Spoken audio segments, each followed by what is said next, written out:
Not all that interested in going through team matches, I just want to go through as a single guy.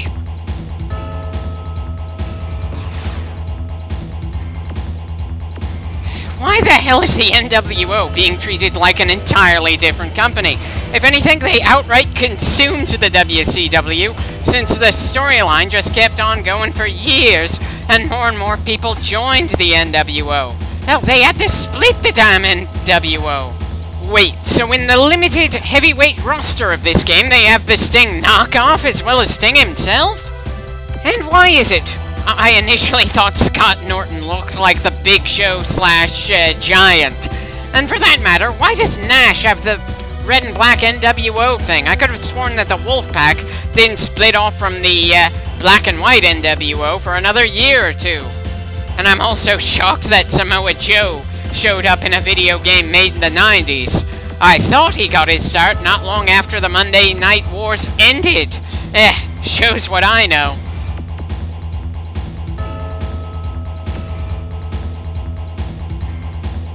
Well, considering I embarrassed Sting by not performing so well in the PS1 game as him, let's try again in this one.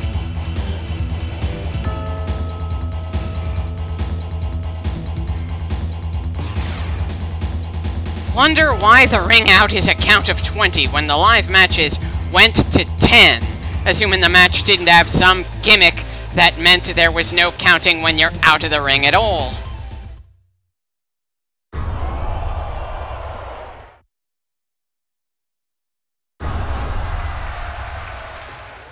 Well, apparently the virtual crowd is on my side for whatever that's worth.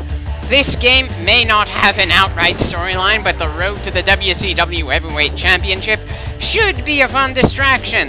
There are two kinds of grapples, fast and strong, and a lot of wrestling games kept that idea.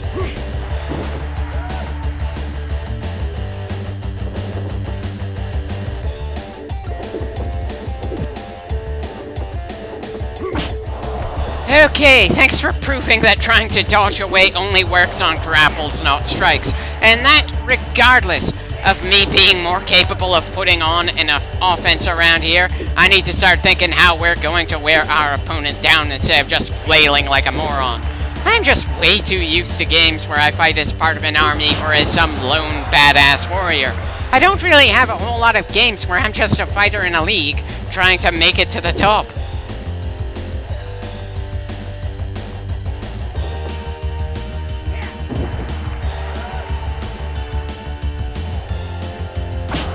Okay, so strong grapples are easier for the other guy to counter. Anyway, I should probably talk about the guy we're fighting right now a little. Rick Steiner was a damn good tag team wrestler. His work with his brother, Scott Steiner, was always fun to watch. I was always surprised that Scott ended up being the one of the pair that got a bigger singles push. But I suppose part of the reason is because in the mid to late 90s, Rick Steiner's joints started to give him troubles, and we ended up moving more like a robot than a rather smooth person. And of course, his brother just really went through a whole lot of steroids. Hell, he's probably moving more smoothly in this game than he did in the ring at the time this game was released. At the very least, Rick seems to be kicking my ass from pillar to post, and here I was hoping moving from the PlayStation 1 game to N64 would make me have better luck. But apparently, remembering better how to move the character around and do the moves you want doesn't always mean you can become an ass-kicking badass. Though I do appreciate the fact that wrestlers will hold themselves when they're hurt to show they're taking some damage, though the spirit bar always kind of threw me off to a degree. Probably because that's where I would normally expect a health bar. Light, fast grapples will improve your enemy's spirit bar, and since they're light attacks by definition, I always wonder, when using them, if I'm actually having a positive impact as I'm striking the guy, or if I'm just making him stronger. Okay, better question. Why didn't Rick try to use his finisher against us while he had it ready? Considering my performance in this first match, I most certainly deserved it. Bloody hell. Definitely not a great first match to start this game off with, but hey, you gotta start somewhere. And Apparently knowing the button to counter grapples doesn't matter since I don't know the damn timing to counter. I'm doing way too much button mashing right now. I'm not as outright helpless as I was in the PS1 game, but that's not exactly fighting like a pro either here. Not that I'm especially amazing in games where I'm far more familiar with the genre as a whole, but still.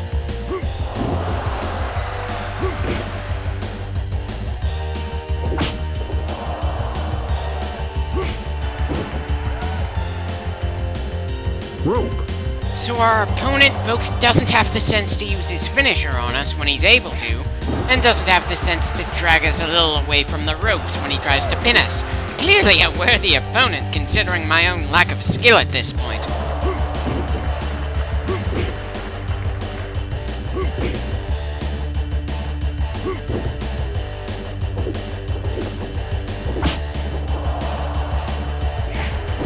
Oh yeah, this is definitely a hard-fought battle, that's for sure. Rope.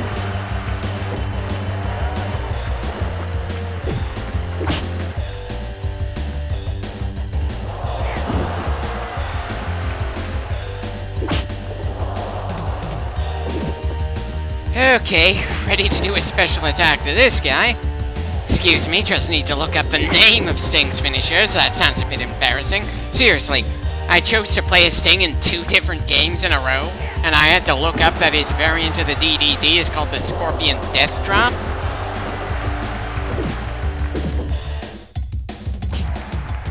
And son of a bitch, I didn't even do the DDT, because apparently I needed to have done the grapple from behind the bastard. Huh, I could have sworn you needed to do a taunt in order to get the spirit bar to go into special. I guess that wasn't a thing in this game. Maybe one of the later ones this company ended up making for the N64.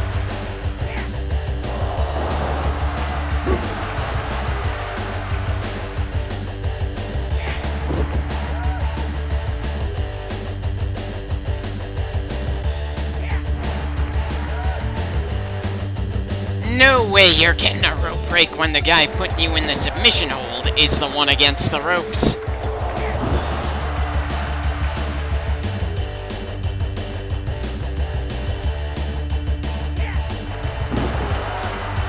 Again, not the Scorpion Death Drop, but still. At least I nearly won there, but dear God, there's a reason that the various other wrestling games did more than just show someone holding a body part to show how badly injured they are. It's hard to tell who's doing better right now, me or Rick? 1, 2. Well, at least he didn't get a 2.5 like I did. That's gotta be a good sign. Still, really hoping I managed to win this match, if only because it's been so much of the damn clip here.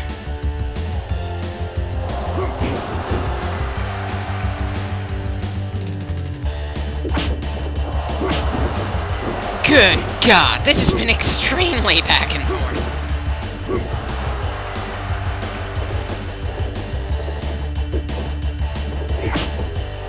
I should not have been able to knock him out of the ring when he has special on his bar.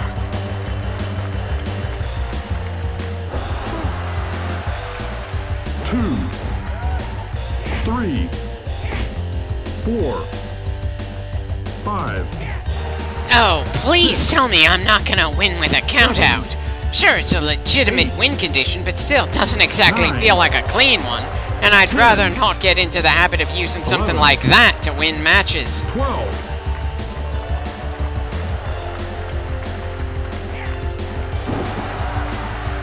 Kinda surprised he didn't get a rope break there. 3 count fall. Well, at least we're done with the match. It certainly took long enough to get the job done. Let's see how many more matches we can squeeze into this clip.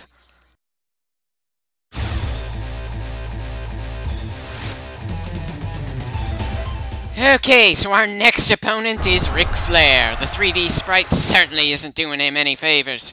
Sting can get away with it due to all the face paint, and Rick Steiner looked fine enough since he always looked like a bulldog.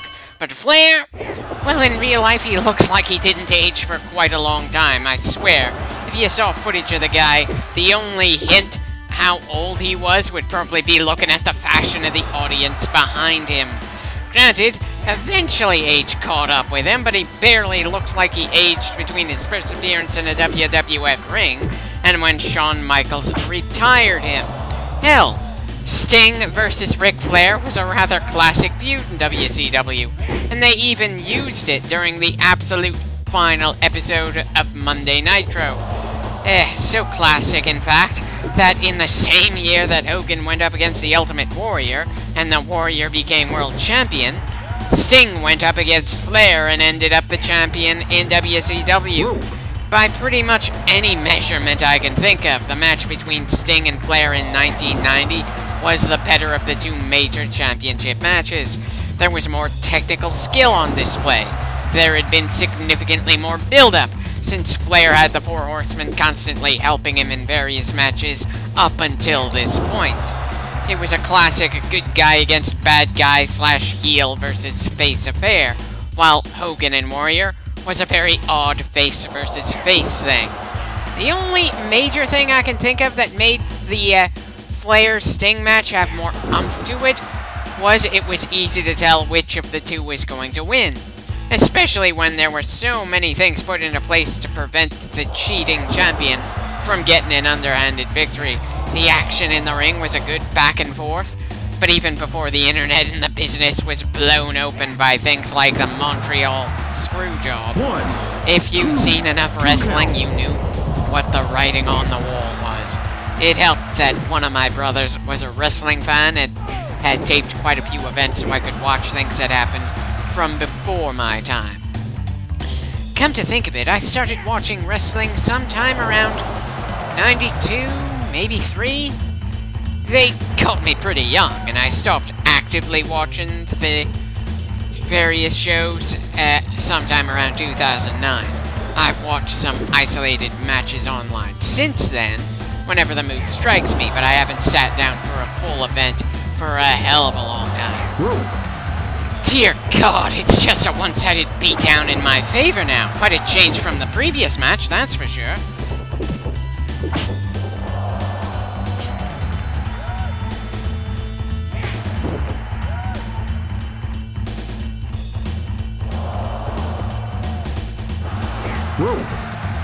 Well, it's easy enough to put the Scorpion Deathlock in, or at least that's what I think Sting's doing when we grapple the legs. It's also pretty easy for Flair to put the Finger 4 leg lock on us, and that's been his main thing for most of his career.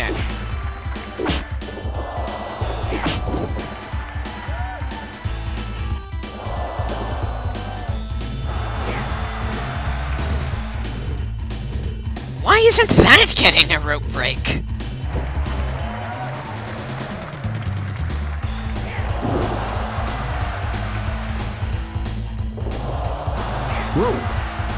Is it just me, or are the rope notifications a bit inconsistent?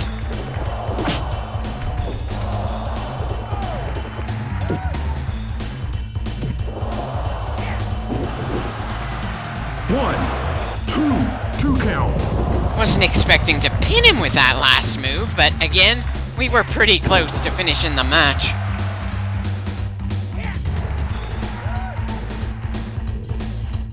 Rope. That should have triggered a bit earlier if the game was going to be consistent.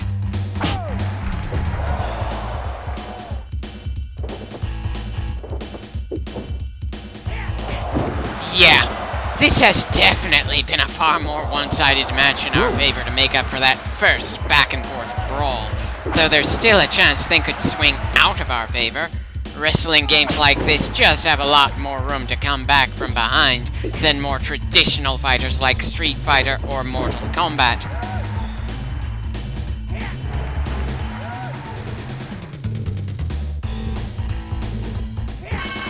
Give up. Wasn't expecting to end it then and there, but hey, I'll take it.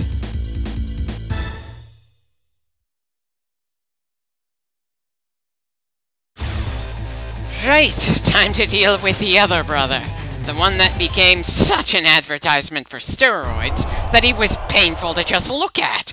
But of course, Vince McMahon must have really loved how he literally had muscles on top of muscles.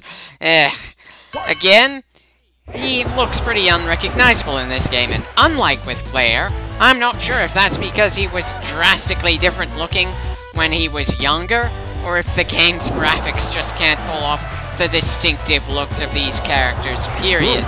And I'm pretty sure he won't last as long as his brother in this clip.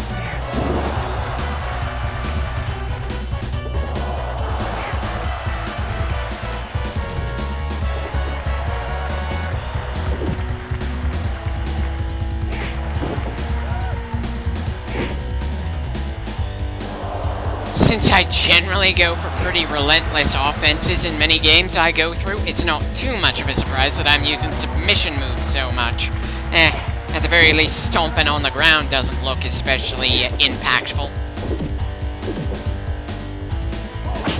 Huh. Honestly, wasn't expecting a Greco-Roman style leg takedown. It's actually kind of funny that until MMA started influencing it, pro wrestling felt like it was getting slowly further and further away from technical wrestling, since a lot of the most popular wrestlers were pretty solid brawlers.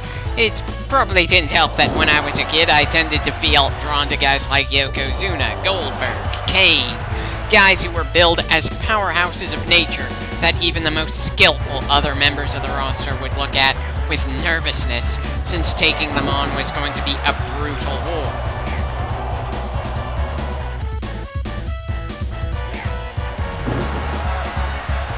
One, two.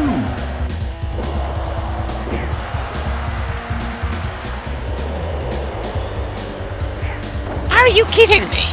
We're not getting a Scorpion Death Drop even from behind the bastard. Guess I'm just gonna continue doing the odd powerbomb into a pin for a finisher then. Does that have an official name?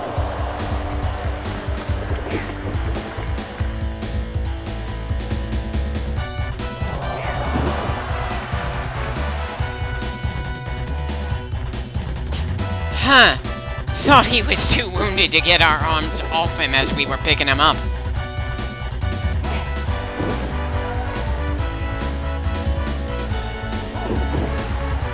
The classic double leg takedown may not look especially painful, but I've certainly been brought down by enough of those to know they aren't something to just shrug off, especially if executed in an especially snappy way.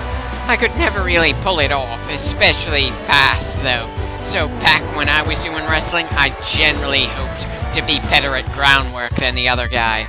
But the thing is that pro wrestling really prefers to show off a bunch of throws and slams, which requires both people to be on their feet. So it's understandable that in a video game based on pro wrestling, that the ground-based grappling is a good deal more limited. But we're doing a good job of keeping the offense up when the other guy's flat on the ground. Hence why he surrendered after relentlessly just pouring the pain on.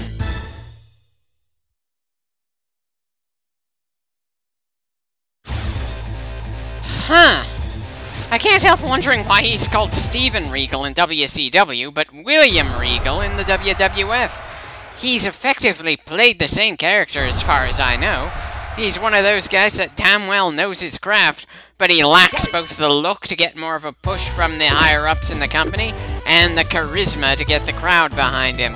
There's nothing really wrong with being effectively stuck in the mid-card, and considering he's held quite a few belts over the course of his time in WCW and the WWF/E, he's certainly earned plenty of respect despite never being the guy.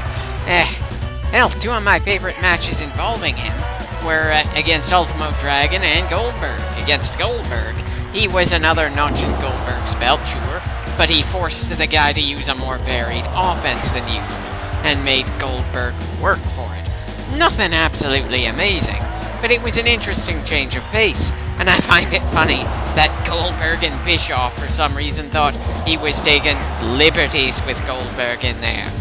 The battle against the Ultimo Dragon was a nice clash of styles, one that video games like this would have a damn hard time pulling off. Smooth transitions from move to move, both wrestlers looked damn good.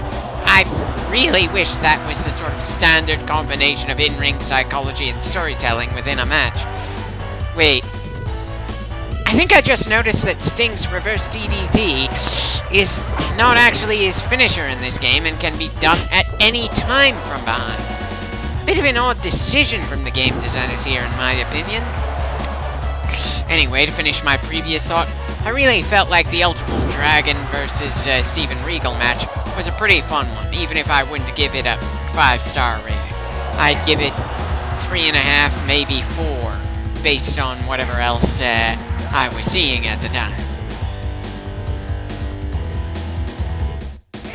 Give up. Dear God, that was the shortest match we've had so far in this game. In this kind of game, it's either a brutal war to beat someone, or it's so utterly one-sided you almost feel insulted. There does not seem to be an in-between. Now on to Lex Luger, the guy who WWF tried to make the next Hulk Hogan and who, while entertaining, never got up to the level everyone expected him to. And like so many others in this game, the graphics really aren't doing him any favors.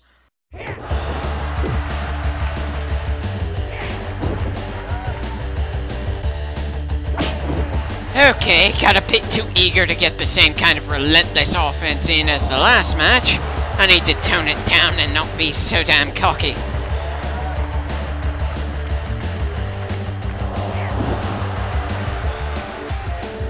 Okay, meant to throw a punch there, not a drop kick. One of the annoyances of the moves coming based on the direction you're pushing the thumb pad at the same time you're pushing the main button. And again, this kind of fighting game is a lot more forgiving than the kind that Street Fighter founded. Seriously, if you made that kind of mistake in Street Fighter, you would pay for it instantly.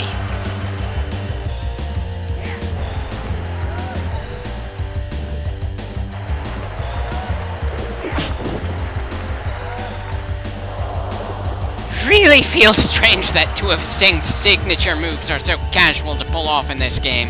But then, with all the head blows we've been going for at the moment, the legs and pack with the Scorpion Deathlock probably isn't the way to go. In this game, with this character at least, I seem to be quite the headhunter. There's not a lot of variety in my moves, but dear God, I've been focusing on that one body part, and it is very effective for us here.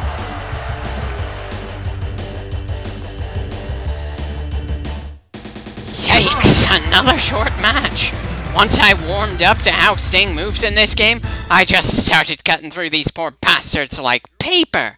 The difficulty has not changed since that first brutal match against Rick Steiner, and I can't think of any game off the top of my head where I visibly improved this much in less than half an hour.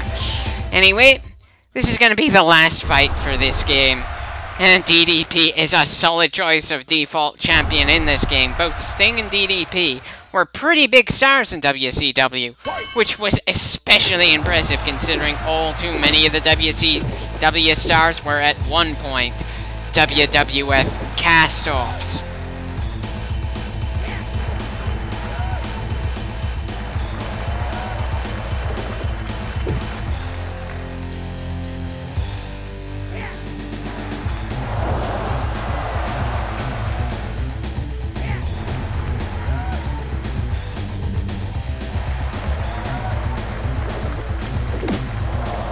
Okay, I certainly wasn't expecting that counter.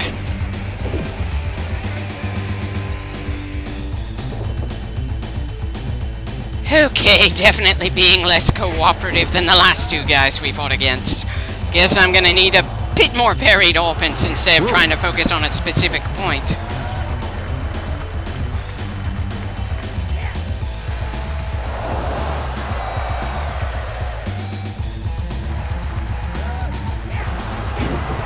I'm not even sure if that top rope move actually did any damage. I was expecting something like an elbow drop, not us landing on our knees and rolling like that.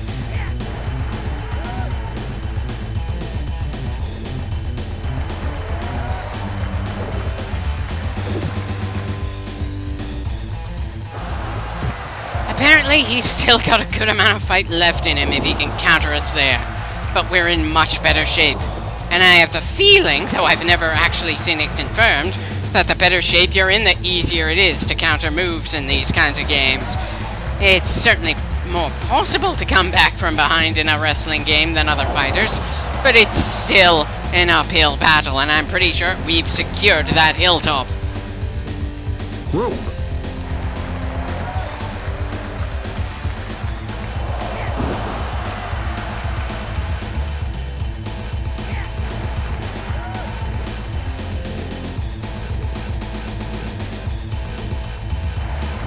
Not getting that fast surrender from head damage since we've done a good deal of body work as well this time.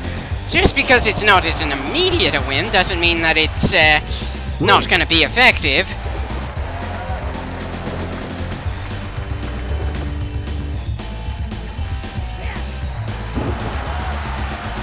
One, two count.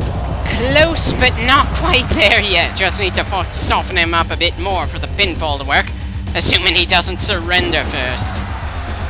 One, two count.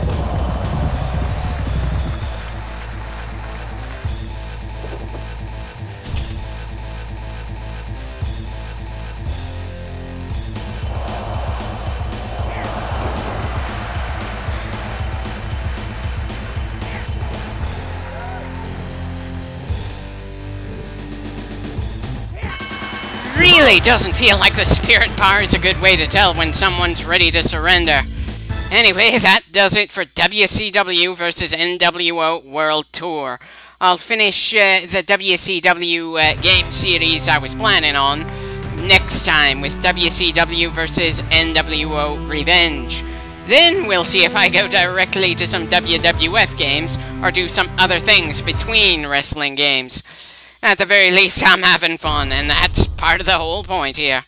And I hope you're having fun too.